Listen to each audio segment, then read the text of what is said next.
상쾌한 아침 원주에서 출발합니다.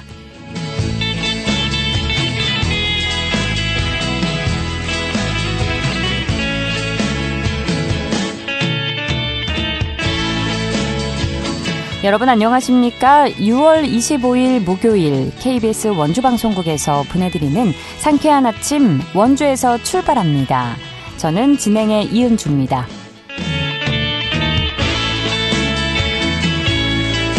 6.25 전쟁 75주년인 오늘 하늘에 구름 많은 가운데 비와 함께하겠습니다. 예상 강수량은 5에서 많게는 80mm가량의 비가 내리는 곳도 있겠는데요. 강한 바람과 함께 천둥 번개가 치고 우박이 떨어지는 곳도 있어 피해 없도록 대비를 해주셔야겠습니다. 오늘 아침 기온은 17도 안팎으로 출발해 한낮에 25도에 머물며 비교적 선선하겠는데요. 내일도 기온 오늘과 비슷한 가운데 비가 이어지겠고요. 주말에는 맑은 하늘을 되찾으며 다시 무더위가 찾아올 전망입니다. 오늘 준비한 소식입니다. 민선 9기 출범을 앞두고 각 분야 정책 구상이 이어지는 가운데 관광정책 향방에도 관심이 높아지고 있습니다. 관련 이야기 나눠보고요. 원주시가 관광 활성화와 전통시장 소비 촉진을 위해 전통시장 투어패스 혜택 확대에 나섰습니다. 이 소식은 리포터 코너에서 전해드립니다. 끝으로 취재기자 연결해 주간 도내 문화체육 행사 소식까지 만나보도록 하죠. 6월 25일 목요일 상쾌한 아침 원주에서 출발합니다.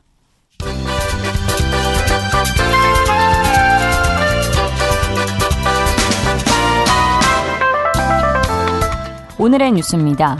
강원문화재단이 다음 달 10일까지 2026 장애예술인 창작활동 지원사업 2차 공모를 진행합니다.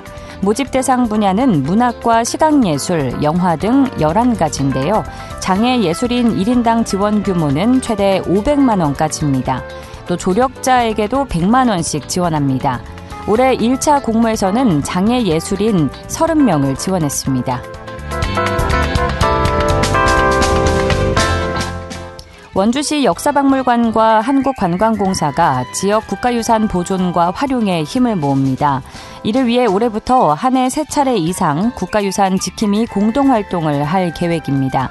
또 국가유산 보호를 위한 시민 캠페인도 공동 실시합니다. 원주시에는 국보인 법천사지 지광국사탑비 등 98개 국가유산이 있습니다.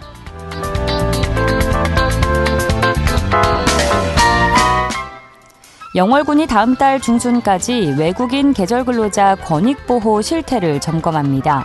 대상은 올해 계절근로자를 고용한 농장 100여 곳입니다. 점검에서는 계절근로자 권익 침해 여부와 고용조건 준수 여부 등을 확인합니다. 올해 영월군에서 일하고 있는 계절근로자는 280명입니다.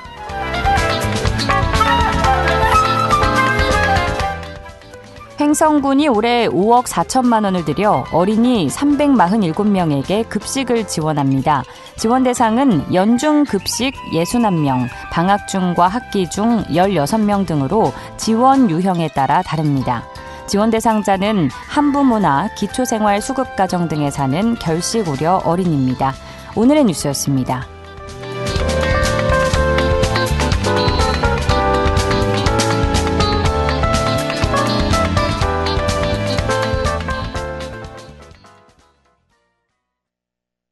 상쾌한 아침 원주에서 출발합니다. 함께하고 계십니다.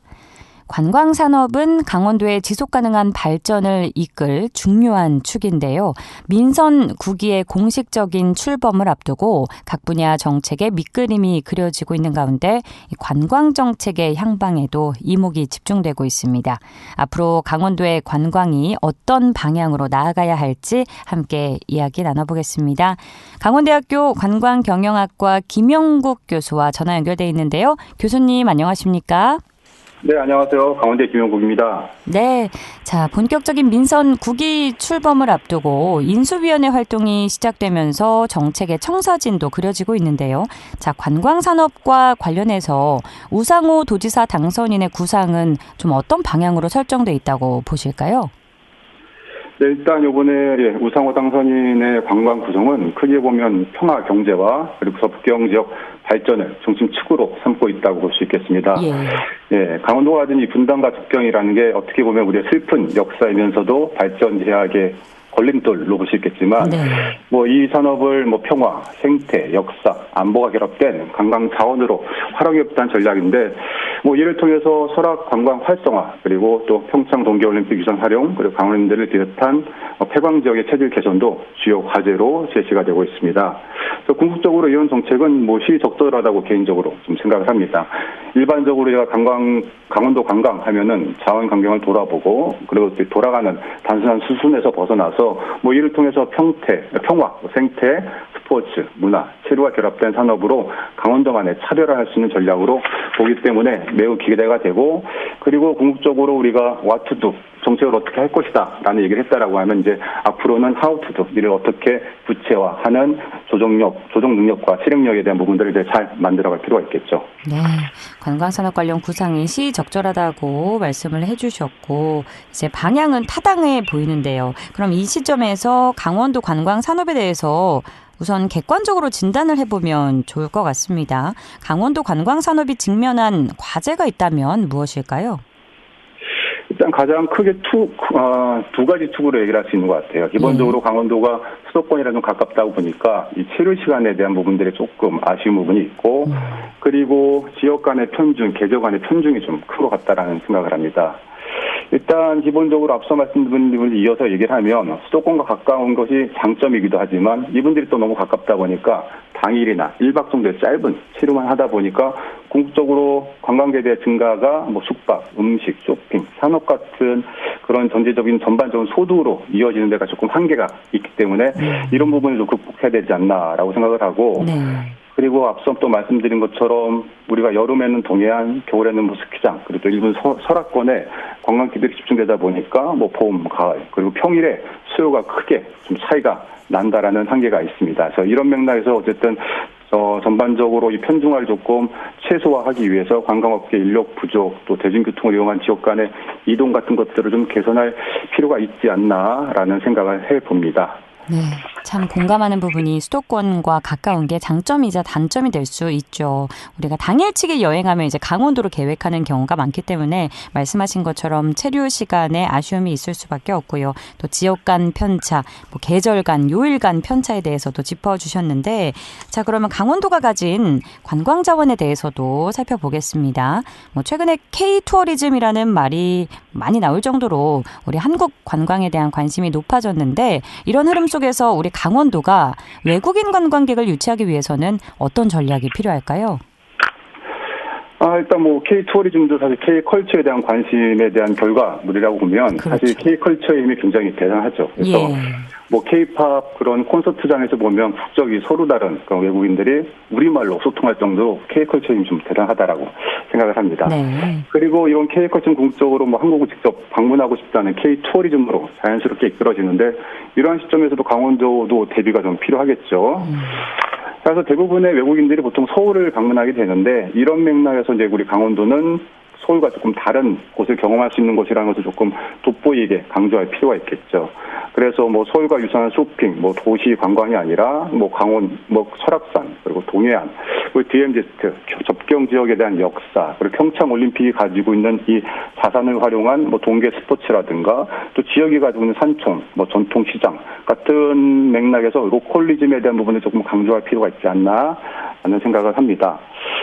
그리고 단순한 뭐 K 콘텐츠에 대한 그 기흥이 뭐 이런 인기에 힘입어서 뭐 홍보만 강화하는 게 아니라 외국인들이 실제로 구매할 수 있는 여행 상품을 만드는데, 그런 것들이 궁극적으로 우리가 가지고 있는 앞서 말씀드린 것처럼 DMZ랑 뭐 설악산, 동해안, 평창 같은 것들 연결하는 뭐 체류형 관광, 뭐 예를 들어 2박 3일 이렇게 될 수가 있겠죠. 이런 부분을 조금 구체적으로 설계를 하고 이 안에서 느낄 수 있는 K푸드, 웰리스, 트레킹, 뭐 동계 스포츠, 그리고 드라마 촬영지 같은 것들과 결합해서 좀 더 흥미로운 세분화된 관광 상품을 개발할 필요가 있지 않나라고 생각하고, 그리고 가장 중요한 건 외국인들을 수용하기 위해서 궁극적으로 수용 태세를 좀 잘 갖출 필요가 있다라고 생각을 합니다. 그래서 뭐 온라인 예약이라든가 그들이 불편하게 겪는 언어에 대한 부분을 조금 강화하고 보완하면 좋겠다라는 생각을 합니다. 예, 서울에서 강원도까지 그들이 와야 하는 이유, 그 차별점을 좀 지역성을 살려서 뭐 상품이든 음식이든 장소든 만들어서 홍보를 하는 게 중요해 보이고요. 또 편하게 올 수 있게 그런 예약 시스템도 좀 쉽게 외국인이 접근할 수 있게 바꿔야 한다는 말씀이신 것 같은데, 우리 강원도가 세계 유일의 분단 지역이라는 특수성을 갖고 있죠. 이 외국인 관광객 입장에서는 이게 좀 매력적인 요소가 될 수도 있지만 아무래도 위험 요소로 인식될 가능성도 있지 않습니까? 이 부분은 좀 우리가 어떻게 준비를 해나가야 할까요? 그 분단 지역이라는 건 어떻게 보면 궁극적으로 그냥 양날의 검 같은 거라고 볼 수가 있겠지만, 뭐 저는 개인적으로 사실 어느 지역에서도 갖지 못한 강원도의 강력한 관광 서사라고 생각을 합니다. 네. 그래서 DMZ는 뭐 단순한 안보 관광지가 아니라 뭐 전쟁, 분단, 생태, 평화가 공존하는 뭐 희소성이 가득한 공간이라고 생각을 하는데, 궁극적으로 우리가 이런 것은 이제 다크 투어리즘이라고 보통 얘기를 하죠. 그래서 전쟁이나 재난 같은 역사적 비근의 현장을 직접 방문해서 그 의미를 되새겨본다라고 말씀드릴 수 있겠는데, 그래서 이런 부분들을 궁극적으로 우리 강원도가 가지고 있는 분단의 아픔을 자극적으로 외국인한테 뭐 소비하기보다는 역사적인 사실과 또 지역 주민의 삶을 충실하게 전달하고 평화와 생태에 대한 가치를 보여주는 방식으로 전달한다라고 하면 충분히 경쟁력 있는 자원이라고 생각을 하고 있는데, 다만 또 진행자분님께서 말씀하신 것처럼 이게 또 국제 정세나 남북 관계가 악화되면 곧바로 위험한 이미지로 조금 바뀔 수가 있겠죠. 영향을 받죠. 예.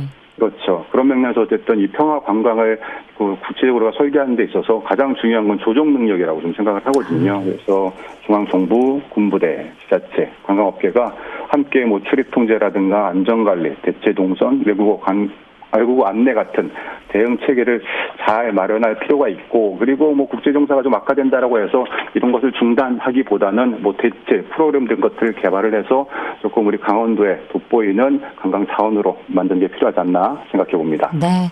그리고 일단은 무엇보다 국내 관광객 확보가 중요할 텐데, 앞서 우리가 얘기 나눈 것처럼 강원도는 접근성이 좋아서 이제 수도권 인구에게는 익숙한 여행지이긴 하지만, 이런 접근성 이외에 강원도가 갖는 다른 장점들은 어떤 것들이 있을까요?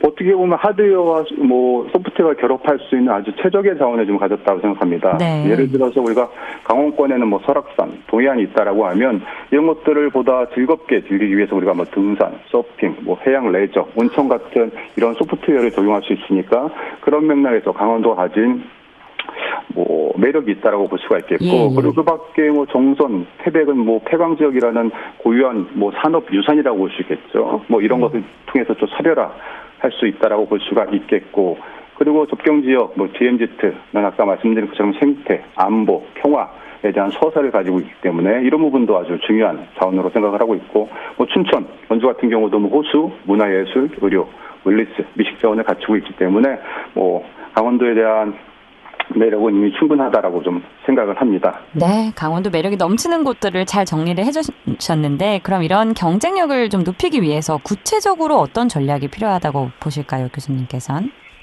저는 요즘 뭐 시의적으로도 조금 광역 관광에 대해서 관심을 많이 갖고 있는데, 기본적으로 관광에 대한 정책들이 우리는 뭐 행정구역을 기반으로 뭐 행정 단위가 그렇게 돼 있으니까 예산도 그렇고 그렇게 설계가 돼 있었는데, 사실 뭐 저도 그렇고 뭐 진행자분도 그렇지만 저희가 속초를 가서 뭐 차를 한잔 마시고 미동에서 커피를 뭐 밥을 먹고 또 여러 가지 체험을 하면서 우리가 여기가 뭐 속초인지 뭐 양양인지 고성인지 사실 크게 구분을 하지 않잖아요.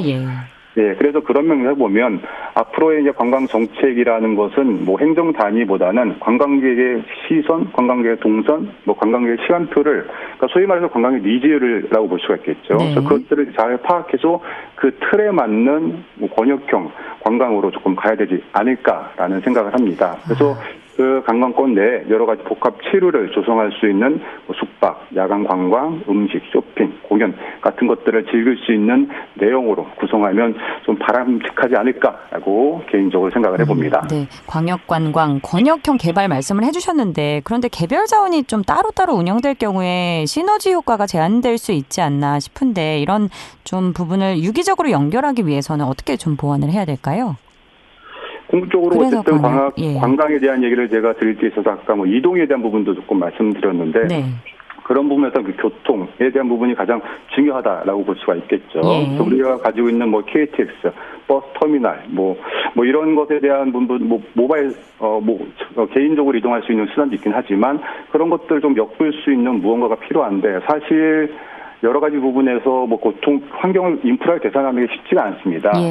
근데 요즘 보면 문체부나 이 관광공사에서 뭐 DRT 사업을 추진하고 있는데 이 DRT라는 것이 궁극적으로 수요 응답형 교통 체계를 의미합니다. 그래서 정해진 시간표나 이런 것이 없어도 이 버스를 이용할 수요자가 있다라고 하면 탄력적으로 운행하는 버스를 의미할 수 있겠죠. 그래서 이런 것들을 통해서 교통 환경을 좀 개선을 하고 그리고 궁극적으로 또 제일 중요한 건 이것들을 이끌 수 있는 전담 조직이 좀 필요하다라고 네. 생각을 합니다. 예. 그래서 그런 맥락에서 이번 민선에서 제가 기대하는 것은 이 광역관광을 성공적으로 이끌기 위해서 개별 사업을 배분하는 역할을 넘어서서 이해관계를 조정하는 컨트롤 타워로 역할을 하고 그리고 공동 관광 권역을 운영할 수 있는 전담 조직, 독립기구에게 안정적인 재원과 성과 체계 그리고 책임을 부여하면 좋지 않을까라고 생각합니다. 예, 알겠습니다. 최근에 체류용 관광에 대한 관심이 높아지면서 원주, 영월, 평창, 횡성, 홍천 등 영서권 5개 지역이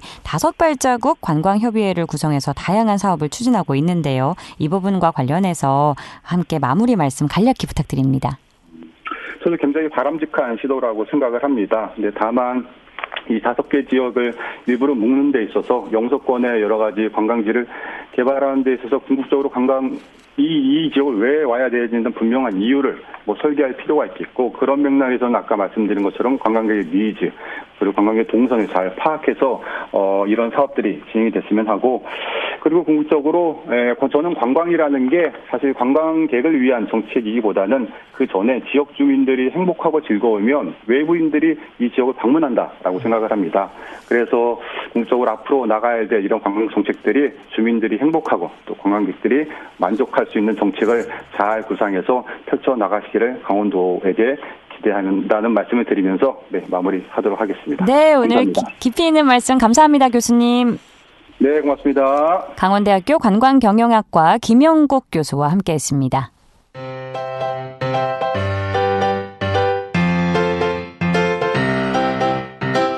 KBS 원주방송국이 유튜브 다시 듣기 서비스를 실시합니다. 매일 아침 강원 영서남부권의 뉴스와 정보를 전해드리는 상쾌한 아침 원주에서 출발합니다는 KBS 원주라디오 유튜브 채널을 통해 다시 들을 수 있습니다.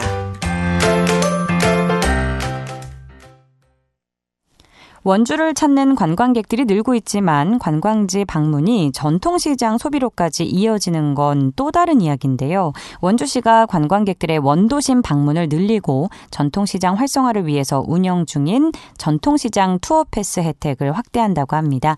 관련 소식 김소혜 리포터와 알아봅니다. 어서 오세요. 네, 안녕하세요. 전통시장 투어 패스가 어떤 사업인지 소개해 주시죠. 네, 전통시장 투어 패스는 원주시가 관광지와 전통시장을 연결하기 위해 운영하고 있는 사업입니다.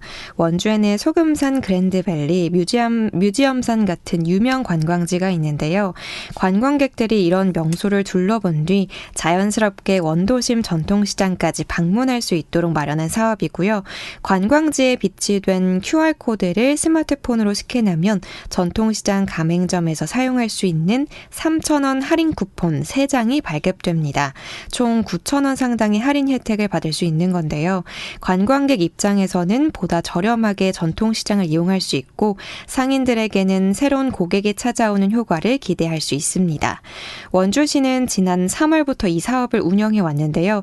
운영 과정에서 할인 쿠폰만으로는 관광객들의 체류 시간을 늘리거나 추가 소비를 유도하는 데 한계가 있다는 점을 확인했다고 합니다. 네. 그래서 이번에 새로운 혜택을 추가하게 된 건데요. 관련 이야기 원주시청 관광과 관광마케팅 문지혜 팀장에게 들어보겠습니다. 전통시장 투어패스는 원주시 서부권의 주요 관광지를 찾는 방문객들을 원도심 전통시장으로 자연스럽게 연결하기 위해 마련된 사업입니다. 관광지에 설치된 QR코드를 스캔하면 3,000원권 할인 쿠폰 3매가 발급되고 이를 전통시장 내 가맹점에서 사용해 할인 혜택을 받을 수 있습니다. 그런데 올해 3월 13일부터 사업을 운영해 본 결과 할인 쿠폰만으로는 관광객의 반복적인 소비나 체류를 유도하는 데 다소 한계가 있다는 점을 확인했고, 그래서 보다 실질적인 방문 유도와 소비 확대를 위해 추가적인 인센티브를 마련하게 되었습니다. 기존 할인 쿠폰 이외에 그럼 어떤 추가 혜택이 마련됐을까요? 네, 이번에 가장 크게 달라진 부분인데요. 기존에는 3,000원 할인 쿠폰 3장, 총 9,000원 상당의 혜택만 제공이 됐다면 앞으로는 할인 쿠폰 3장을 모두 사용한 관광객에게 10,000원 상당의 모바일 주유권이 추가로 지급됩니다. 관광객 입장에서는 최대 19,000원 상당의 혜택을 받을 수 있는 건데요. 특히 자가용을 이용해 원주를 찾는 관광객이 많다는 점을 착안해서 주유권을 인센티브로 선택했다고 합니다.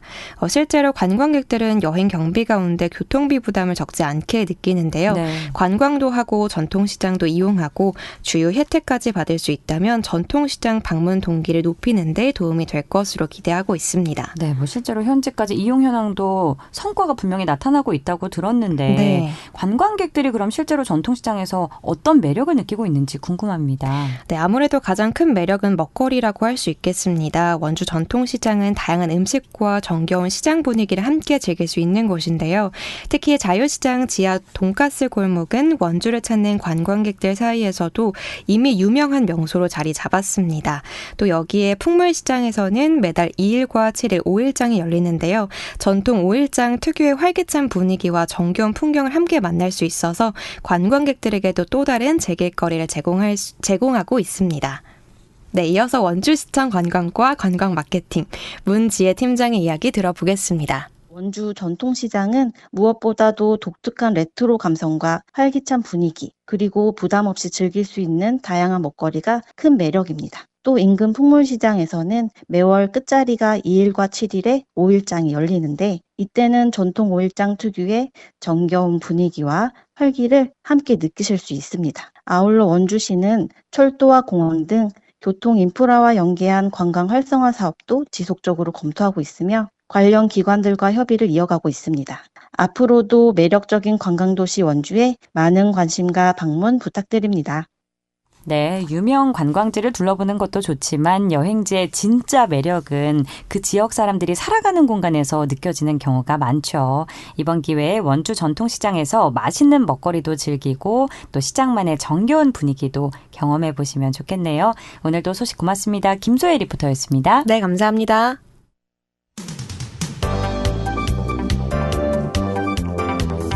생생한 현장, 유익한 생활 정보를 전해드리겠습니다. KBS 원주라디오 상쾌한 아침 원주에서 출발합니다를 함께하고 있습니다. 취재기자 연결해 주간 도내 문화체육 행사 소식 알아보는 시간입니다. 연합뉴스 강원취재본부 박영석 기자 연결돼 있는데요. 안녕하십니까? 네, 안녕하십니까? 네, 서울시가 강원 횡성에 만든 문화유산 보관시설을 일반 시민들에게 처음 공개한다고요? 그렇습니다. 서울시는 오는 9월 정식 개관을 앞둔 서울문화유산센터 횡성을 지난 23일부터 다음 달 22일까지 한 달간 시범 운영합니다.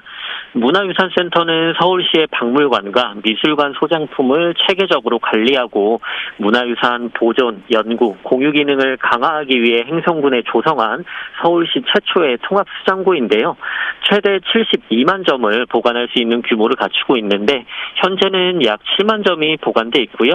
문화유산의 확보와 보존, 연구를 위한 체계와 시설을 갖추고 있습니다.